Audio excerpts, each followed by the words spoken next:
The creative community is brought to you in part by a generous grant provided by the Diana and Simon Rabb Foundation.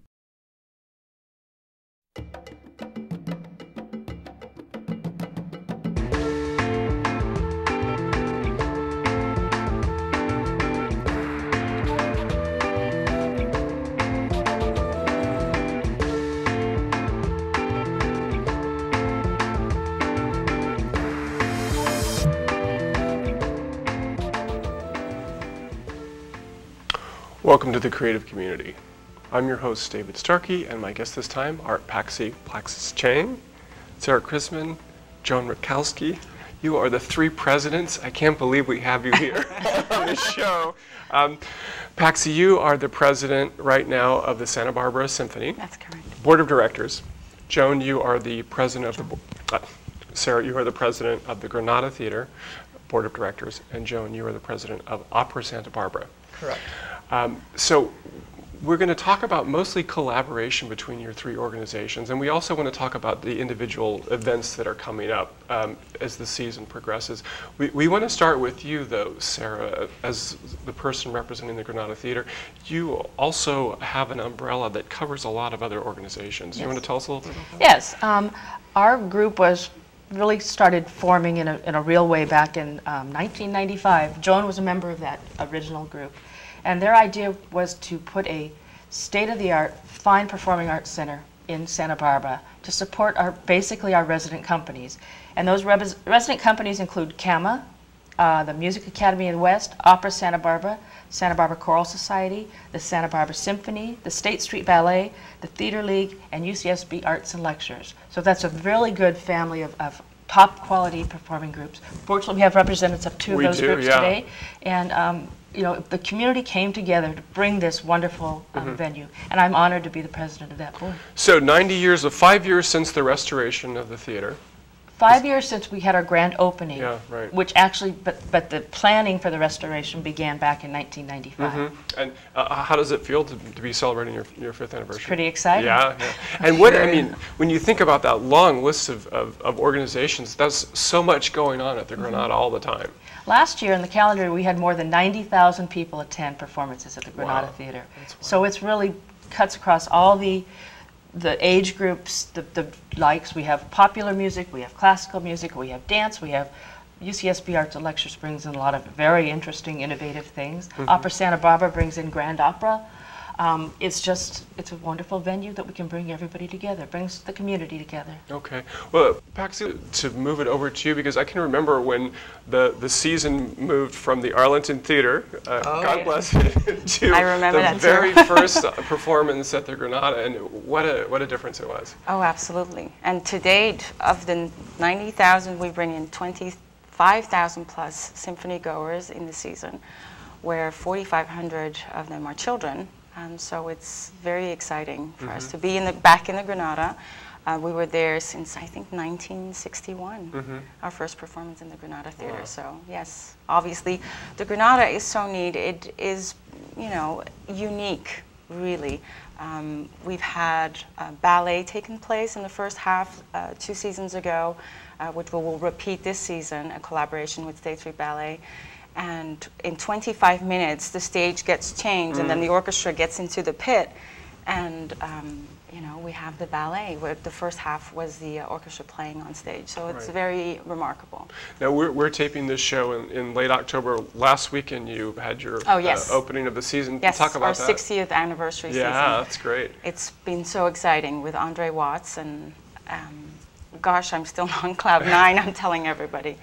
It was phenomenal. Beethoven 5th, Rachmaninoff 2nd, and our orchestra never sounded better. That's great.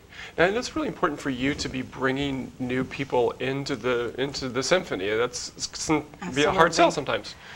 Yes, but I find people love classical music more than they think they do. Oh, okay. We are also exposed to it through television, film, but yes, it is a personal mission of mine to solicit more of my generation to get involved and to attend and to support what we have in this beautiful city. And how does one do that? How does one get one's own Well, generation? if you look at our board, when I joined the board 5 years ago, it was a very typical board. less diversity as we have now in background, but also age-wise. I think our youngest board member is in his 30s, early 30s, and our most senior board member is in his 90s. And you know, the 35-year-old has a tough time keeping up with the 90-year-old. So, you know, it's very exciting to see the diversity. And now we are starting to see that on Saturday evening, that there's a different audience different mix in the attending. audience. Yes. Yeah. And obviously we have Westmont College brings in students. UCSB. UCSB, City College. Even so City College. Very exciting. Yeah, that's great. Yes. Joan, let me turn it over to you. So Opera Santa Barbara is doing something similar with its offerings at the Granada. We are. We're going this, actually last season we began our full 3-production season.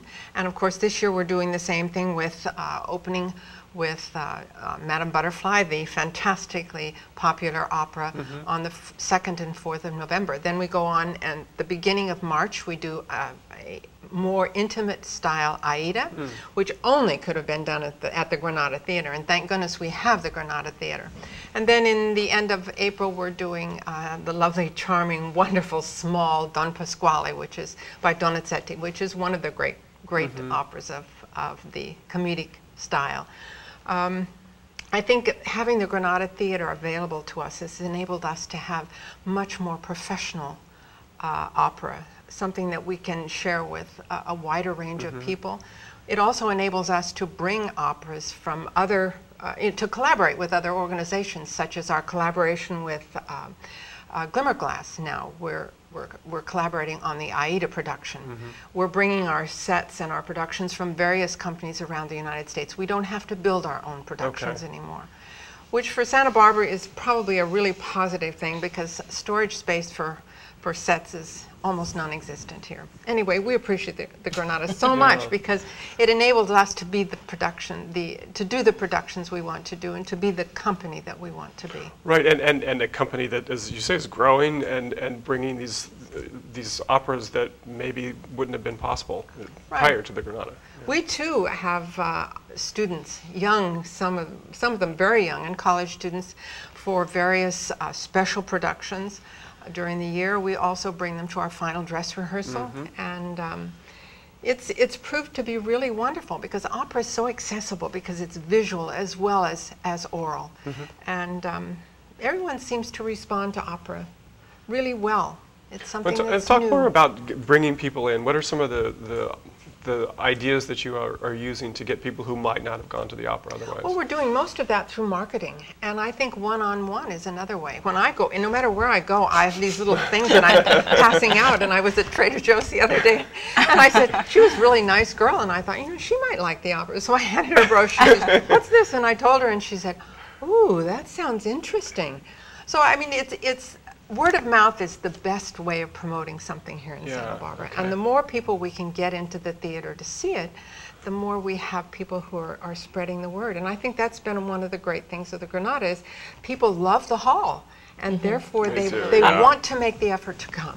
Yeah. Not to brag about the hall, but I talked to 2 people at the concert Sunday afternoon who had never been to a live symphonic performance before. They said, I didn't think I liked classical music. I don't want to, but somebody drew them in, and they said it was the most fantastic experience they've had. They just had tingles up there. You know? Oh, yes. So, and the same thing goes for, I'm bringing somebody to Madame Butterfly who's, I hate opera. I don't want to go to opera. Right. And I said, no, come, just one time, just give it a shot, give it a try. And so he's coming as my guest too. So I think that the theater does bring people in that otherwise, because they're just interested in seeing the theater too. So they're trying new things, and I think that's really healthy for our community. Well, I think that's so important. I mean, that's sort of why I do the show, is to sort of intrigue people enough to take that step, you know, into someone's artistic world, or in this case, into the world of the symphony and the opera. Paxi, let me go back to you. Know, it's such a difficult thing to put a symphonic season together. I know from having interviewed Nir in the past. Tell us a little bit about behind the scenes, because I think people are kind of intrigued by that. Right. We are actually starting now programming for the next season. We just started our season, and it is an interesting process. it is like everything else, how our organizations really work and thrive is if you have different components come together. So you have the input of Maestro Nia Cavaretti and our artistic committee, which consists of also just volunteers, people in the community who can enlist and say, gosh, I'd love to hear blank. Right, Yeah. and we have actually non-musicians on our committee who say, well, I don't know this piece. How about this piece? So this piece is very familiar. I know that will draw a lot of attention. So it's a very exciting process. A lot of fun, I would say. There's a lot of dialogue. A lot of dialogue. Yes. I love that. Yes. Is it similar for Opera Santa Barbara? Yes, and I think it's, I have to say, I think it takes even more people to get the opera on the stage. Because first of all, we're starting, we started last spring to plan for our 20th anniversary season, which is 13-14. And we want to make it really special. So we're thinking about those operas that can make it really special. I am not at liberty to talk about it right this moment, but we will be finalizing those in the next couple of months. But it's a whole community to get an opera on the stage. I can tell you, the cast arrives, all the crew arrive at least a month ahead of time. Prior to that, all of the production has been assembled, such as the sets, the costumes, the parts for the orchestra. And then about 1 month before the production, everyone arrives. They all live here in Santa Barbara for that period of time. Someone has to house them. Someone has to house them, and it's really a wonderful experience housing an opera singer. I've had a friend who's housed someone. It's wonderful fun. They're not there very often, but they do bring a different element to what the opera singer, how they live. And then we have all the lighting that needs to be done, all the rehearsals, because each production we do is totally new for Santa Barbara audiences. We never bring in a finished production. It's all created for Santa Barbara and our operatic community, which of course extends well into the Los Angeles area and further. So it's a big deal. We've got the sets, we've got the costumes, we've got the makeup, we have the orchestra, who by the way is already rehearsing. And we share a lot of similar musicians with the Santa Barbara Symphony, which is wonderful. And I'll tell you that we rehearse at Sarah Hall there on the corner of Las Olivas and Garden Street, and anybody walking by will hear opera going on. It's really a wonderful process. Well, Sarah, what is your involvement in these roles that we're hearing about? As far as the Granada Theater itself, they just bring what they have to you, and you're kind of working around that? Well, in the case of the opera, I do sit on that board. You do, yeah. So I'm more involved in that one. But the resident companies basically book the theater, and they bring in their shows. The scheduling is probably the biggest challenge. But the groups work together to make sure they don't step on each other's toes. I mean, across the board. So that's. Yeah, and I'm interested in that kind of behind the scenes too. So for you, it's just what days available, and what are some of the other challenges? Well, the other things, of course, we have all the stage labor is hired by the Granada Theater, okay? And the resident companies pay for the backstage labor, but the Granada coordinates all of that, plus the ticket office. You know, all the front of house stuff. They provide ushers. I really never feel they're Granada people and non-symphony people. When I walk in there, it's just feels like one team. It really does. I agree. It goes works very the same for us all. seamlessly. I think there's another issue that people may not know, how far in advance we've actually, I know Opera Santa Barbara has booked the theater for 5 years, if I'm not mistaken. Wow.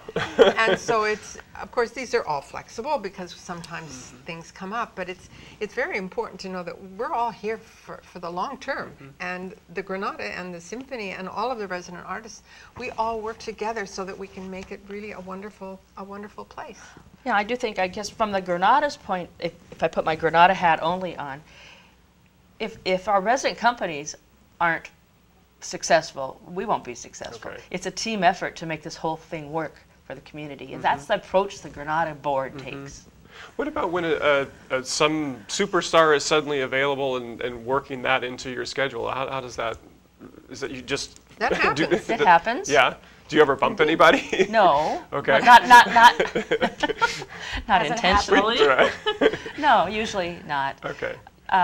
Things like that will pop up, and there'll be somebody who's coming from Los Angeles to San Francisco, and they want to stop by Santa Barbara on the Right, way. right. That usually is a, well, go ahead. Actually, I was going to say, you know, it has happened, and the companies try and work together. Okay. We did have something happen. There was an orchestra, one of the world's greatest orchestras, that was coming through You're right. during one of our week periods for our production when we rent the Granada for a week. Right. And this orchestra was made available to one of our groups, and the Granada moved out for that night. And I think we're all very, very well aware that what our goal is, to bring the finest classical music and art So organizations. in that case, Opera Santa Barbara stepped back for the good of the larger community. That's right. Exactly. Yeah. It is. You It know- was hard for us, too, I must say. Yeah, I'm sure. But we made it work. Yeah. Before the camera started rolling, Joan, you mentioned the word collaboration and how everyone might have a different definition of that. That's what we're talking about. But Sarah, let's hear the different definitions. What is your definition of collaboration? Well, I think I just kind of expressed it. It's a win-win situation for everybody if everybody works together. Such things as simple as a catalog that Granada puts out now. We include all the performances of our resident companies so that it cuts down on the marketing expense. Okay, apparently Opera's gotten a lot of new subscribers just because the Granada had this brochure that they sent out to everybody. We're talking about collaborating on like playbills, programs. Those are the simple things. I think we're going to, as time goes on, the more and more we can share staff roles, administrative roles, the better off we will all be. you know. We're also in the same building. Oh, Yes, indeed. I forgot to mention that. Because of the Hutton Foundation, Right, and it's been right. phenomenal because there's more dialogue between the residents' companies, but also You're other right across the hall from organizations. each other, yeah. Yes, it's the arts and culture building. What more, you know? And to meet, for the two general managers or executive directors to meet in the Right. kitchen is a wonderful thing. right. We're all much more aware of what the other companies are doing. And we share the same conference rooms. In Right. fact, sometimes we are having an Opera Santa Barbara meeting in half of it. There's a soundproof door, and the symphony is on the other Right, side. right. It's Yeah. wonderful. And I might say that Ensemble Theater is now going to move into our arts and culture Okay. building, which is really a fun thing. But the Hutton Foundation was very visionary in putting They've that been organization kind to us together. as well, too. Oh, so, Right. yeah. So Building too. it has been phenomenal what they've done for us. Absolutely. Yes. What's your definition of collaboration, Joan? How does it differ? Well, it doesn't differ at all from Sarah, and I'm sure Paxi and I agree too, but I think one of the issues that's been helpful for us is that one staff member, staff person might have a little different perspective than another staff person. I'm thinking primarily about development or marketing or something like that, to be able to talk with other people about issues that affect us all. It's so wonderful to have a different perspective, and I think that now that we have this feeling of wanting to work together instead of these little fiefdoms Right. that very often come about. Absolutely. I often relate it to little hill towns in Tuscany, where this What is an the opera Santa- analogy, you know? You can see who This belongs to the Who's opera. the opera person, right? Here's the Symphony Hill, and here's the Granada Hill, and here's the Ballet Hill. Instead, now we're all on the same hill, and it's a bigger You're hill. all- It Tuscany, is yeah. funny, right? Because when I moved here, in Europe, you have the orchestra who plays with the ballet and with the opera, and you perform together, and we need to go back to something like this. And would that be your definition of collaboration? Oh, absolutely. We're the Santa Barbara Symphony. Yeah. We ought to be playing with, other local organizations here. Yeah. And that is what we're doing. We've set out to perform yearly with the Choral Society. We've been doing that for the last 19 years. State Street Ballet, the second collaboration is coming up this season, Firebird, and hopefully Opera Santa Barbara and others will follow suit. That's absolutely our intention, yes. Well, I know you don't want to focus on yourselves as you were talking about collaboration, but you've just mentioned that coming from Europe. I'm just intrigued in just a very brief way. How does one find oneself becoming the president of a board of directors of a symphony? By default. I have a business background, but I have such love for the arts, and this is how I grew up, and I have missed it here, and therefore, you seek it out. It made me feel a lot more at home, and I'm so grateful that it is there by people before me supporting it. And that's one thing about collaboration too. I think on a macro level, it's not just the organizations working together, but also the donors and staff and all that needs to come together to make it happen. So, Was your path similar to Paxi's? I'd say similar. I was a musician. I've been a musician all my life, but I went off and I started along with my husband, a very successful company in Silicon Valley, and I'm a business person by occupation, by vocation. So when I was able to retire and we moved to Santa Barbara, I said, what I want to do is take what I know about running a business and applying it to my passion, which is music and the performing arts. And that was how many years ago? Yeah, and with maybe 12 years ago, and I came on the board. I served as secretary, vice president, treasurer, and I've been president now for 4 years. So I've been very, very involved in the performing arts. That's fascinating. I love that sort of conjunction. How about you, Joan? Well, I'm a musician. I'm an old opera singer. And she's an opera actually, I first started on the Santa Barbara Symphony Board. Okay. I was on another board of a local arts organ. I was on the board of the Music Academy first, and then I was on the board for 12 years of the Santa Barbara Symphony. And I almost simultaneously was on the board of the Granada from the very beginning. And then for a while, for 7 years, I was the artistic administrator for Opera Santa Barbara. And I decided it was time to let someone else do that job, that it was, I'd given it my all. It was time for me to take a break. So I took a month off, and then I was asked to join the board of Opera Santa Barbara. And from there, it's sort of history now. So I find myself as chairman of the board, which is a wonderful position to be in, because I have such a wonderful relationship with our board and with the staff, and I see things from a lot of different perspectives. And a great relationship with the other needless to say, because I've worked town, with both Sarah and Paxi in many different ways.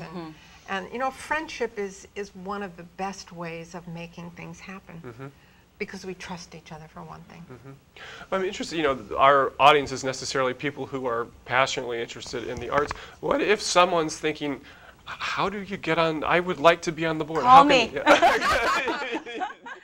Is it that simple? www.thesymphony.org and find all the email addresses and call us. So you would be interested in that person? I enlist help every single time I see someone on all sorts of levels. Like I said, the wisdom, work, and wealth, it's all sorts of levels we need support. And it's not just wealth, or? It's not just wealth, by no means. It isn't. No. And there's so many committees and ways you can help just as a volunteer, not necessarily as a board member.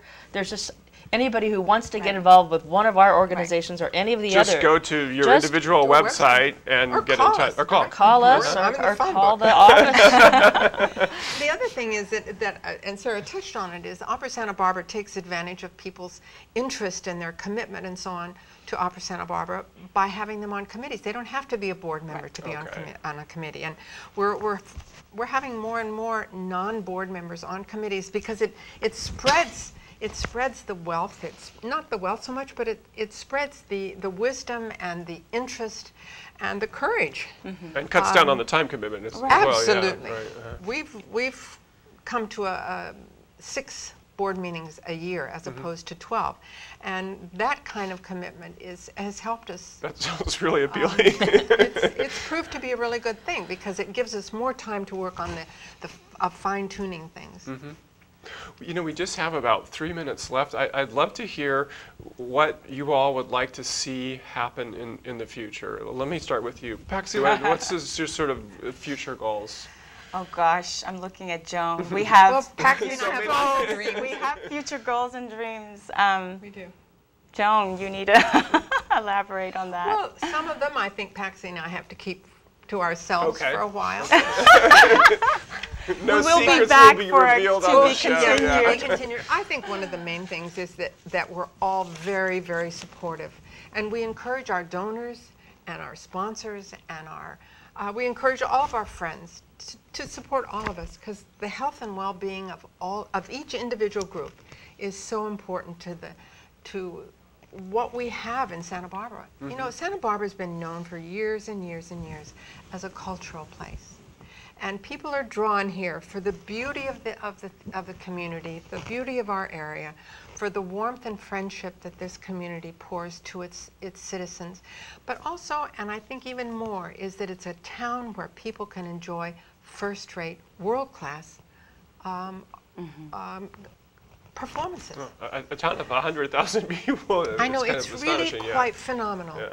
And we have a, it's all right. Yeah, no. you have a lot. But I was going to say, I'm segueing to you, because now we have a venue where we can all really shine. And I think we are now. Well, I think that Granada's long-term goal is to continue to grow the audience and develop the audience with new and innovative things. Keep it light as many nights as possible. One of the projects that I have to mention, because we're here, is we're putting in a state-of-the-art digital cinema project that will be hopefully ready, it will be ready for the upcoming film festival. Tell us about that. So we're going to bring in a whole, it's going to be a rear projection system, the only one on the Central Coast, similar to what's done at the Kodak Theater down. And it's going to be phenomenal, and it's something that not only the film festival can use, we can bring in other films, things that may be interesting to the opera and the opera, this is just a dream for us. So, but that is it is and you're talking on about order. The next festival coming up here in January. But the point I want to make is that Granada wants to continue to improve its facility, so we can continue to grow the kinds of performances we can have in-house. And now if we get this digital cinema system, we'll have a true film thing. That was a huge missing component of the restoration. Okay. Well, in our just final few seconds, we're to our artistic audience. Paxi, final words? Final words. Well, I thank everybody in the community for bringing the symphony to where it's at with the 60th and 60 more beautiful years. And I enlist everybody watching to support these beautiful organizations. Yeah. Joan, what about you? Final words? I agree with you, Paxi. I think it's wonderful that we have so many, many people who step forward and help us. And I also want to say, come to see Madame Butterfly at the Granada Theater. What are the dates? The 2nd and the 4th of November. All right. And very final word to you, Sarah. I just, everybody has to understand that the Granada is an ongoing, living, breathing thing. We did a restoration, but that's not the end of the story. We need to continue to improve and maintain and support our theater for all the organizations in town. Absolutely. Okay. I want to say thank you, Paxi, Sarah, and David. Joe. Thank you so much. Thank you for having us. Thanks. The Creative Community is produced with a generous grant from the Diana and Simon Rapp Foundation. I'm David Starkey. Thanks for watching.